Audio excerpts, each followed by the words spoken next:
है, first part है सी programming language का। तो हम इसके आज इस वीडियो में सीखेंगे basic of C programming language में के बारे में। चलिए फिर टाइम वेस्ट नहीं करते हैं और स्टार्ट करते हैं। बेसिक ऑफ सी, अब बात कर लेते हैं ये सी कब आई और किसने बनाई और कब ये रिलीज हुई। तो ये बात कर लेते हैं, ये पहले ये C is a general purpose language है और इसको बनाया है डेनिस रिचर्ड ने इन 1972 में। आज से 1972 48 ईयर हो गए हैं और इसका स्टेबल वर्जन जो रिलीज़ हुआ है वो 2 साल पहले रिलीज़ हुआ है, यानी जून 2018 में ये रिलीज़ हुआ है। और ये basically C is a high level language, general purpose structure programming language, और ये लो लेवल लैंग्वेज भी कहलाते हैं। ठीक,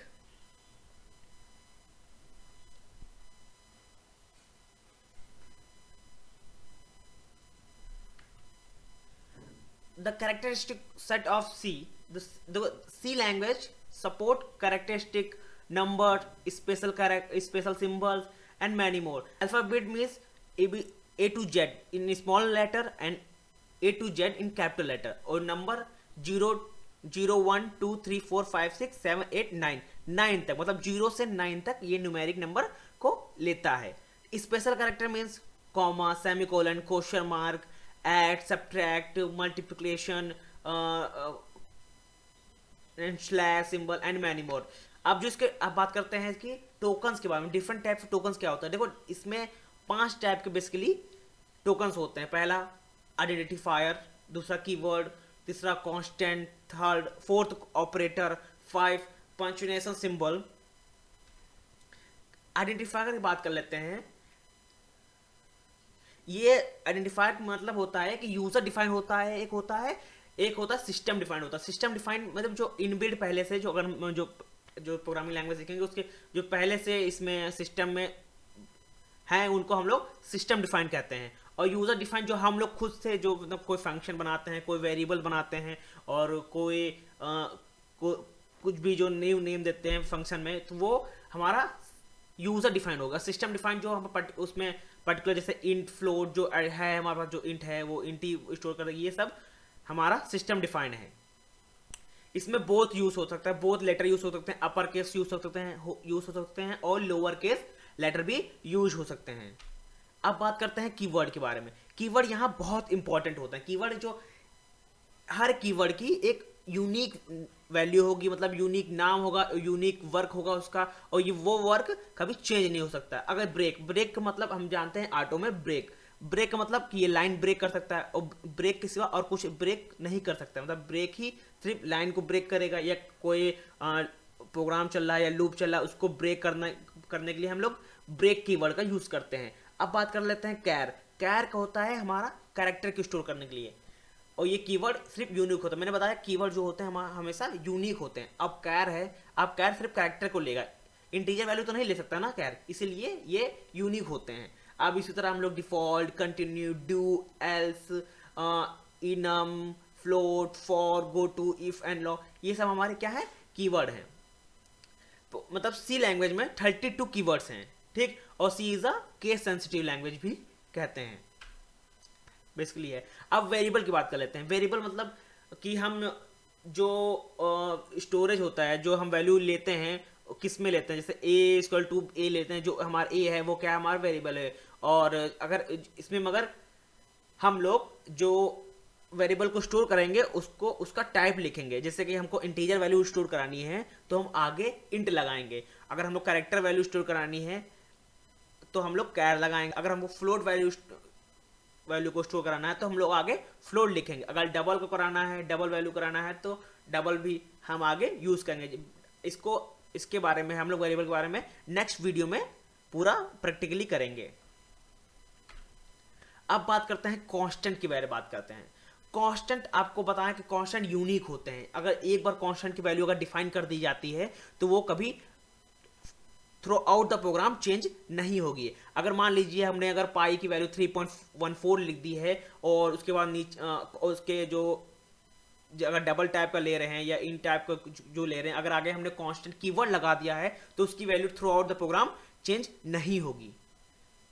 अब इंटीजर कांस्टेंट की बात कर लेते हैं। इंटीजर कांस्टेंट भी वही बात है कि हम लोग अगर इंटीजर लगा लेते हैं तो उसकी वैल्यू नहीं चेंज होगी। जैसे डेसिमल कांस्टेंट बेस 10 होता है तो बेस 10 ही रहेगा, ये बेस डेसिमल की वैल्यू बेस 20 या 30 नहीं हो जाएगी। और ऑक्टा कांस्टेंट की बेस 8 होता है, इसकी वैल्यू भी फिक्स होती है, बेस 80 होगी, कोई और वैल्यू नहीं हो सकती। इसी तरह हेक्साडेसिमल की वैल्यू भी बेस 16 होती है, और वैल्यू इसकी चेंज नहीं हो सकती है। जो कांस्टेंट कीवर्ड ही ये डिफाइन करता है कि वैल्यू फिक्स्ड होती है।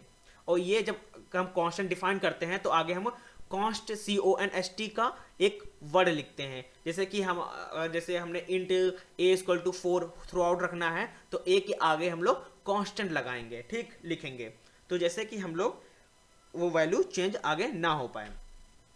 और फ्लोटिंग कांस्टेंट के बारे में, जो फ्लोटिंग होता है 2.0 जो फ्लोटिंग वैल्यू होती है उसमें हम कांस्टेंट वैल्यू डिफाइन करते हैं, ठीक। कैरेक्टर कांस्टेंट लेना है तो आगे हम कैरेक्टर ले सकते हैं A L B C E Z जो भी लेना हो वो। और स्ट्रिंग लेंगे तो स्ट्रिंग का हमेशा ये याद रखें, स्ट्रिंग डबल कोट्स में होते हैं और जो कैरेक्टर होता है सिंगल कोट्स में होते हैं, ठीक। जो स्ट्रिंग वैल्यू हम लोग जो स्टोर कराते हैं वो डबल कोट्स में होते हैं और जो कैरेक्टर वैल्यू स्टोर कराते हैं वो सिंगल कोट्स में होती है। अब एस्केप सीक्वेंस की बात करते हैं। जो एस्केप सीक्वेंस होता है ये इंपॉर्टेंट होता है। जैसे कि आप लोगों को न्यू लाइन प्रिंट करना है तो /n का यूज करेंगे उस प्रोग्राम के अंदर या प्रिंटफ के अंदर यूज करेंगे।